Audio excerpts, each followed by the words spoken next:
राम मेरे आए, दिए जगमगाए।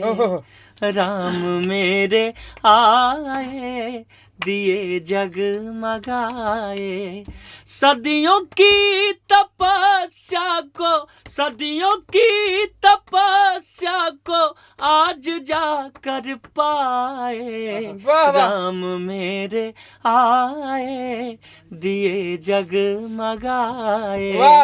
राम मेरे आए, दिए जगमगाए। देखिए इसका अंतरा कितना प्यारा है। राम ही मोह है, राम ही है माया। राम से ही धूप है, कहीं राम से ही छाया।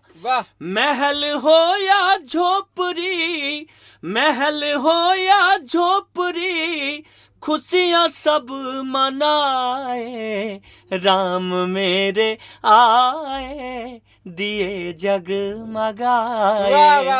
राम मेरे आए, दिए जगमगाए। वाह वाह वाह, क्या बात है। बहुत प्यारा गाना है और इस गाना को जरूर सुनिए आप लोग, क्योंकि ये 495 साल बाद यानी 500 वर्ष बाद हमारे भगवान श्री राम को अपना महल मतलब मंदिर मिला है, जो त्रिपाल से उठ करके आपके झोपड़ी से उठकर महल में आए हैं भगवान।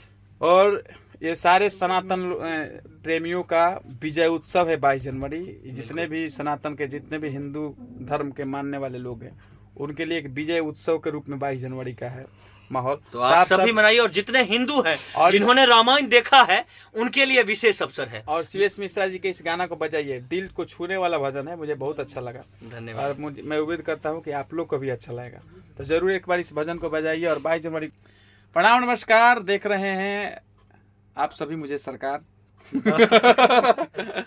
तू कौंदी में रहे नहीं है कि हमेशा हर बार और आज जरूरत पड़ी ना तो दिला के मार। आज बहुत गाना से देखो वीडियो कितना अच्छा है, बहुत चेहरा कितना अच्छा होता है। देखो तारा में ना लास्ट में एडिट हुई। अच्छा देख ले जब रिलीज हुई तो तारा बढ़िया आई। और बहुत प्यारा गाना आज रिकॉर्डिंग भाई सीबीएस भाई के, बहुत दिन से 2 महीना से गाना लटकल रहा। आज फाइनली गाना रिकॉर्डिंग हो गई बा। आपके वजह से ना लटकल रहे, हमारी वजह से। प्रोग्राम में व्यस्त रनियो खरमास न रही तैयारी 1 महीना और लटकी। जाय दी खरमास ढेर कोई के खाज खुजली मिटावेला।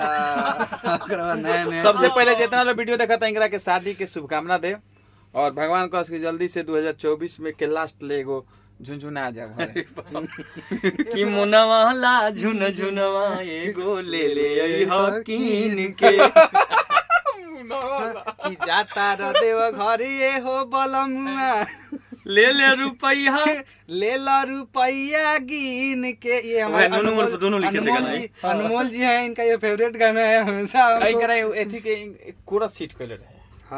हां हमरा बुझाता बबुआ दिए हैं के कैसे रहे कि हमारा अरे हमारा बुझाता बबुआ जीएम होई है, ओह से ऊपर डीएम होई है हो। नाना हिंद के सितारा बबुआ सीएम होई है, ओह से ऊपर पीएम होई है। वाह वाह वाह वाह वाह, सुंदर एकदम। बहुत रील बन रहे गाना पर, लाखों लाख बहुत पर हम रील 25 लाख लोग रील बने रहे पर। और आज बहुत बढ़िया लोकगीत और रंगदारी 2 सॉन्ग थी भइल रिकॉर्डिंग। बाबा के लिखल बहुत बढ़िया गीत बा, एकरा सुन के आशीर्वाद देम सब लोग। और स्टूडियो में हमने सब आदमी झूमत रही सब। उम्मीद बा कि जब गाना छूटी तो रउआ सब भी झूमे, और जहाँ भी स्टेज प्रोग्राम है इनका रिकॉर्डिंग डांस का जरूर सब डिमांड करे। एकदम आप बिना कहल डिमांड होई, बिना कहल पर गाना डांस करल जाए। रात भर में कम से कम 4 बार मजा आई और गाना हिट करी सब और लोग के। बेगूसराय जिला के लोग खातिर खुशखबरी बा कि एगो स्पेशल बेगूसराय पे गाना गौले बा। बहुत लोग के भैया बाबा रहे कि मतलब कि अपने जिला पर गाइए, सब कोई गा रहा है। डिमांड ठीक है भाई गा लेता नहीं अपनो जिला पर, तो गा लेनी अपनो जिला पर आपके आशीर्वाद से। हमरो जिला पर बा। कैसे बा केगा बा कि देखी है जवान सीना तान के होई, तब बुझी है उ छपरा सिवान के होई। वाह हिलाइए तो नहीं रहुआ। एगो बहुत पहले छापरा पकाना, छापरा के छारा उखाड़ देला नारा।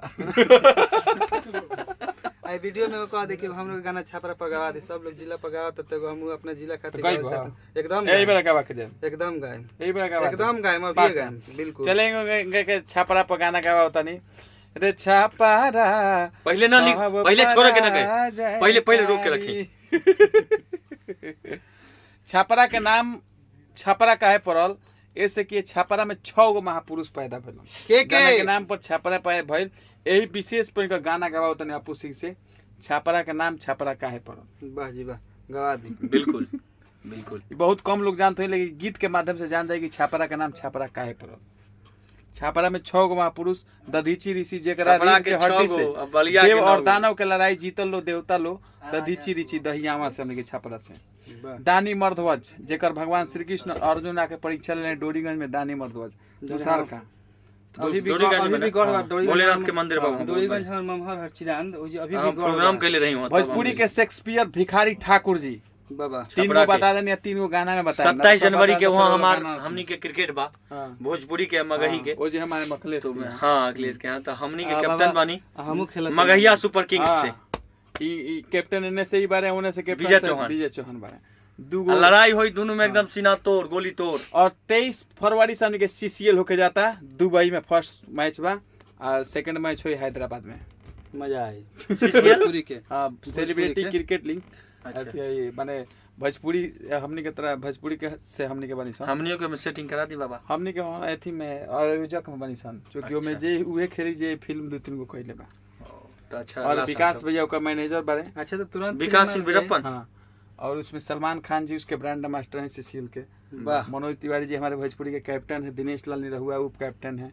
इसमें साउथ के प्रभास भी खेलेंगे, साउथ के बहुत सारे एक्टर खेलेंगे, बंगाल के एक्टर खेलेंगे, गुजरात के एक्टर खेलेंगे, पंजाब के एक्टर खेलेंगे, दिल्ली के मतलब एक्टर जितने खेलेंगे। सेलिब्रिटी लोग हैं फिल्म जगत के सभी लोग इसमें सीसीएल में खेलेंगे और हम लोग की कंपनी स्पॉन्सर है उसमें। मजा आएगा। तो आप सब जुड़िए। 23 फरवरी को 24 फरवरी को मिलते हैं हम लोग दुबई में। अभी तत्काल बिहार में बिहार में बाहर है तबे तो नीतीश कुमार है और बहुत सारा लोग आज स्टूडियो में बैठल बा चूंकि शिवेश मिश्रा जी के रिकॉर्डिंग बा तो ई सिंगर के साथ साथ एगो माइक पे इंटरव्यू लेता रहे ना अपने अपन केवल इंटरव्यू देता नहीं जब जरूरत पड़ेला तो इंटरव्यू देवे के चाहिए। जरूरत पर वायरल भी हो जाता है कबो स्टेज से तो कबो गाड़ी में से तो कबो रूम में से